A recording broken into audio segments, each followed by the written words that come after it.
ఐపీఎల్లో 22nd match వచ్చేసి CSK versus KKR. ఇక్కడ సిఎస్కే వాళ్ళ విషయానికి వస్తే వీళ్ళు వచ్చేసి టేబుల్ 9th పొజిషన్లో ఉన్నారు.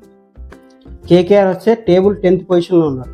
కేకేఆర్కి వచ్చేసి 1 పాయింట్ ఉంది, సిఎస్కేకి వచ్చేసి 2 పాయింట్లు ఉంది. ఇక్కడ సిఎస్కే కొంచెం బెటర్గా కనపడుతుంది. కానీ ఇక్కడ చూస్తే కేకేఆర్లో టీం అంతా బాగానే ఉంది, కానీ వీళ్ళు సరిగ్గా మరి అదృష్టం కలిసి రావట్లేదా, ఇది ఒక సౌత్ ఆఫ్రికా టీంలో తయారైంది.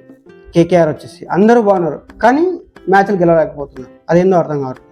ఇక్కడ సిఎస్కే చూస్తే సిఎస్కే దాదాపు ఫామ్లోకి వస్తుంది. Last match గెలిచేసింది.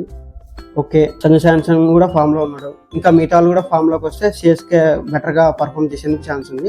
ఇక్కడ కేకేఆర్కే అన్నీ ఉన్న అల్లు నోట్ల శని అనేలాగా కేకేఆర్కి ఉంది. వీళ్ళిద్దరి మధ్య మ్యాచ్ని చూడాలి, మరి వీళ్ళు ఎవరు పర్ఫార్మెన్స్ బాగా ఇస్తారు అనేది. నేనైతే సిఎస్కే వైపు వెళ్తాను. దాదాపు అంటే కేకేఆర్ ఫామ్లో లేదు, నేనైతే సిఎస్కే వైపు వెళ్తాను. సిఎస్కే మ్యాచ్ విన్నర్ అవుతుందని అనుకుంటున్నాను. చూడాలి ఏం జరుగుతుంది.